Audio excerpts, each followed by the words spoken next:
Students, चलिए question discuss करते हैं। जैसा कि आप सामने देख पा रहे हैं, विश्लेषण द्वारा ज्ञात हुआ कि निकेल ऑक्साइड का सूत्र Ni.98 और O1.00 है। निकेल आयनों का कितना अंश Na2+ और Na3+ के रूप में विद्यमान है। तो बहुत ही अच्छा क्वेश्चन है। ये वाला क्वेश्चन सॉलिड स्टेट में क्यों रखा गया, तो बस उसका एक ही लॉजिक है कि जो निकेल ऑक्साइड की हम बात कर रहे हैं वह एक सॉलिड है, बस। ठीक है, बाकी यह एक ऑक्सीडेशन नंबर का कंसेप्ट है सिंपल, जिसके बेसिस पे आप इसे सॉल्व कर सकते हो। ऑक्सीकरण संख्या के किसी भी आधारभूत सिद्धांत के आधार पर, मतलब मूलभूत सिद्धांत के आधार पर सिंपली सॉल्व किया जा सकता है।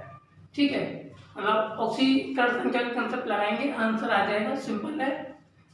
जैसे पहले एक चीज समझ लें, जैसे Na2+ और Na3+, ये दो वर्ड यूज किए गए हैं। निकेल +2 मलाई कर रहा है और एक बार +3 मलाई कर रहा है, और वहां पर कितना लिखा हुआ है, 0.98। अगर मैं इसे चाहूँ तो राउंड फिगर भी बना सकता हूँ। जैसे आप देख पा रहे हैं, मैं जानकारी के लिए एक बात और बता दूं आपको, इस टाइप का क्वेश्चन 2013 में मेरे लिए आया था AIEEE में, मतलब IIT मेन का जो एग्जाम होता है, जेईई मेन जिसे हम बोल रहे हैं आज, जेईई मेन के एग्जाम में क्वेश्चन आ चुका है इस टाइप का। ठीक है, तो एक अच्छा क्वेश्चन है, इतना बेकार क्वेश्चन नहीं है, बट देखते हैं। देखो, अगर मैं इसमें राउंड फिगर 100 से मल्टीप्लाई कर दूं, कितने से मल्टीप्लाई कर दूं इसमें मैं, 100 से। बस कैलकुलेशन को सॉल्व करने के लिए बोल रहा हूँ, बाद में जाकर के 100 से हम डिवाइड कर देंगे। ठीक है, अगर मैं इसमें 100 से मल्टीप्लाई करूंगा तो कितना बनेगा, Ni जो वो 98 हो जाएगा, और ऑक्सीजन कितना हो जाएगा, 100, इतना। ठीक है, चलो, तो हम इसका यूज कर सकते हैं, तुम्हारी मर्जी, तुम जैसे चाहो वैसे यूज कर सकते हो, इसमें कोई दोहरा नहीं है। ठीक, चलो, तो मैं कैलकुलेशन इस बेसिस पे करूंगा, आप अपने आधार पर अपने अपने तरीके से देख लेना, आप जैसे करना चाहो वैसे कर लेना बाद में। ठीक है, तो जैसे सबसे पहले उसने सॉल्यूशन देखना है, उसने क्या बोला है, आयनों का कितना अंश Na2+ आयन कितने हैं और Na3+ आयन कितने हैं। देखो, ऐसा क्यों बोला है उसने, Na2+ Na3+ दोनों आयन मौजूद है, पहले चीज समझ लें। देखो, निकेल +2 और +3 दोनों मलाई कर सकता है, ये आपको मालूम है, नहीं मालूम तो बता दिया ना मैंने। चलो, तो ये जो 0.98 आ रहा है, आपने इस टाइप का कोई भी फॉर्मूला पढ़ा है क्या, कोई भी अर्थसूत्र पढ़ा है क्या, नहीं।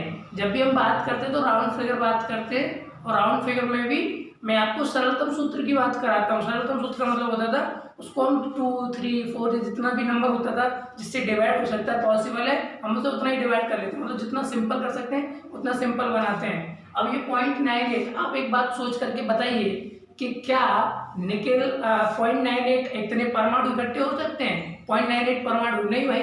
क्यों, क्योंकि सिंपल सा कंसेप्ट है, परमाणु अविभाज्य कण है, उसे विभाजित नहीं किया जा सकता। ठीक है ना, तो इसका मतलब क्या है, ये 0.98 किसको शो कर रहा है, 0.98 इस बात को शो करता है कि यहाँ पर निकेल के जो परमाणु है, जो भी आयन है, वो तो निश्चित संख्या है, एक इंटीजर पूर्णांक नंबर है, लेकिन वो भिन्न भिन्न ऑक्सीकरण अवस्थाओं में स्थित है, बस। ठीक है ना, तो भिन्न भिन्न ऑक्सीकरण अवस्थाएं कौन सी है, Na2+ Na3+। तो जैसे मैं मान लेता हूँ, जैसे माना Na2+ का अंश, Na2+ का अंश, मतलब ये जो आयन है इसका अंश मैंने मान लिया x है, जो चाहो k मानना चाहो k मान लो, y मानना चाहो y मान लो, मैंने फिलहाल x माना x मान। ठीक है, तो हमारी मर्जी, हम जो चाहें वो मान सकते हैं। Na2+ का अंश मैंने कितना मान लिया, x। अब आप एक बात बताइए, अगर मैं टोटल स्टेप से लिखता हूँ, जैसे मैंने मान लिया, माना जो अणुसूत्र है निकेल ऑक्साइड का सूत्र, निकेल ऑक्साइड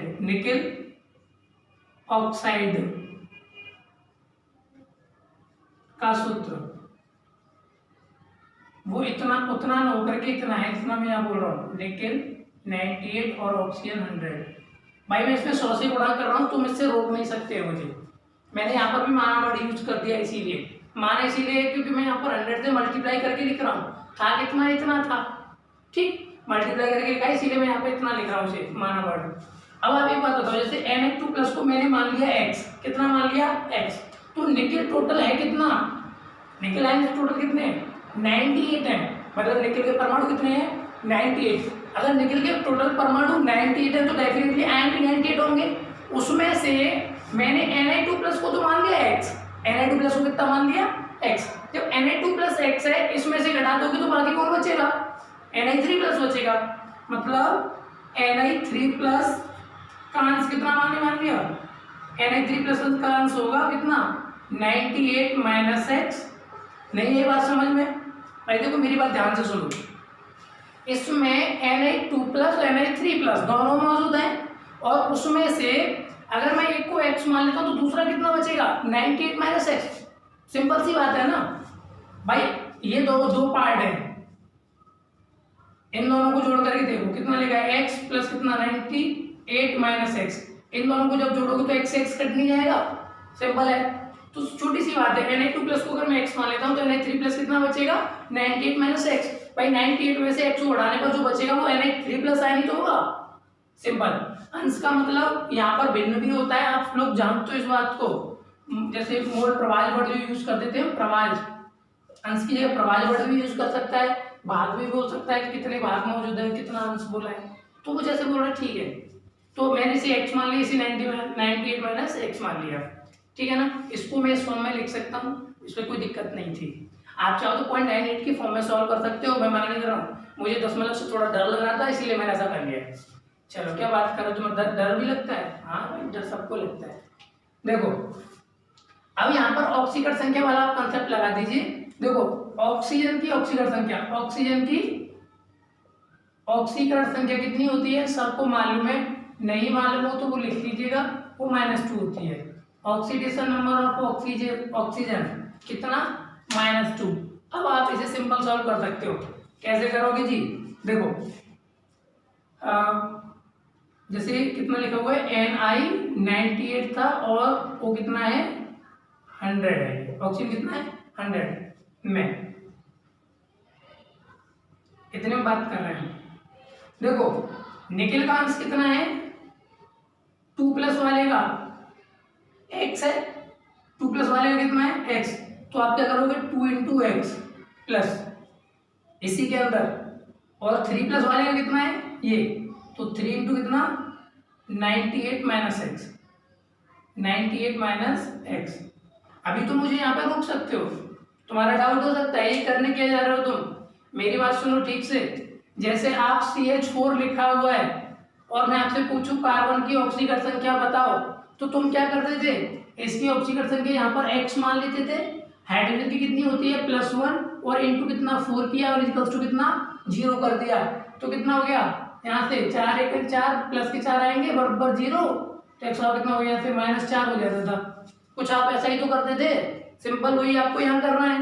यहाँ पर भी तो आप टोटल चार्ज ही निकाल रहे हो, मतलब कुल ऑक्सीकरण संख्या लिखी जा रही है। यहाँ पर 2 प्लस में तो ये वाली निकल वाली की ऑक्सीकरण संख्या आ गई इसकी, फिर यहाँ से इसकी ऑक्सीकरण संख्या के आधार पर लिख दिया टोटल चार्ज जितना बन रहा है, ये पॉजिटिव चार्ज आ गया, ठीक है ना। अब बचा ऑक्सीजन, ऑक्सीजन की ऑक्सीकरण संख्या कितनी होती है, ऑक्सीजन की ऑक्सीकरण संख्या होती है -2 और इंटू कितना 100 और बराबर कितना 0, क्योंकि टोटल को हम 0 करते हैं। ऑक्सीकरण संख्या का कंसेप्ट तो यही है ना बस।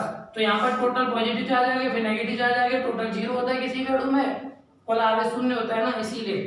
तो कितना बना यहाँ से ये 2x बना और इसका अंदर मल्टीप्लाई करो, 8 से 24 कितना बचा 2 और 9 से 27 और 2 29।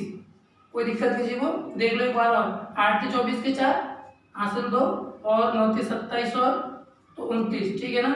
इसका अंदर मल्टीप्लाई करो कितना बनेगा यहाँ से ये 3x और इसका अंदर मल्टीप्लाई करो कितना बनेगा ना, ये बनेगा 200, मतलब 200 बन गया बराबर 0, ठीक है। देखो यहाँ से 2x में से 3x गए तो कितना बचेगा ये माइनस का x, ठीक है, माइनस का x जो बनेगा। अच्छा ये दोनों प्लस के थे तो ये वाला पार्ट प्लस का आएगा। 294 में से 200 गए तो कितना, 294 में से 200 गए तो ये आएगा प्लस का 94 बराबर 0। तो x को इधर ले जाओ, x को जब इधर ले जाओ तो x बराबर कितना आएगा भाई, दोनों में से किसी को इधर ले जाओ तो x बराबर आ जाएगा यहाँ से 94, कितना आ रहा है 94। अब एक बात क्लियर है कि हम 100 से मल्टीप्लाई करके पहले ही चले थे, ठीक है ना। तो यहाँ पर क्या डिवाइड करना पड़ेगा हमें, अगर यहाँ डिवाइड करोगे तो कितना बन जाएगा, ये डिवाइड करने का मतलब है ये बनेगा, जैसे मैं लिखूंगा तो इसे लिखूंगा Ni2 प्लस का अंश। देखो Ni2 प्लस का अंश तुमने x माना है और x की वैल्यू कितनी है 94 है ना, इसको डिवाइड करके कैसे करना है, 100 से, तो कितना हो जाएगा ये 100 से डिवाइड करने पर इतना, मतलब 0.94। कोई दिक्कत, 0.94 लिख दिया मैंने। अच्छा, और Na2 प्लस का 2 प्लस का अंश हो गया, Na3 प्लस का अंश कितना आएगा बताओ। Na3 प्लस का अंश देखो 0.98 था ना टोटल, तो 0.98, देखो यहाँ पर 98 में से x घट रहा है, आप चाहो तो ऐसे भी कर सकते हो, 98 माइनस x की वैल्यू कितनी है, x की वैल्यू ये 94, 98 माइनस 94, और भाग कितने से दोगे 100 से। बात क्लियर रहे, बात क्यों दे रहे हैं, क्योंकि पहले गुणा किया था इसीलिए। ठीक, तो 98 से 94 कितना आएगा, 4 बटे कितना 100, और 4 बटे 100 को कितना लिख सकते हो 0.04। तो ये क्या हो गया Na3 प्लस का अंश। बात क्लियर रहे, चलो। तो बहुत अच्छा क्वेश्चन है, अलग अलग पार्ट पूछ लेता है आपसे। तो यहाँ पर ऑक्सीकरण संख्या वाला कंसेप्ट लगाया, अगर आपको ये समझ में आता है ऑक्सीकरण संख्या वाला कंसेप्ट, तो क्वेश्चन में था ही नहीं कुछ, हाँ मैं इतना लंबा खींच दिया मैंने, चलो कोई बात नहीं, ठीक है। Bye bye, take care.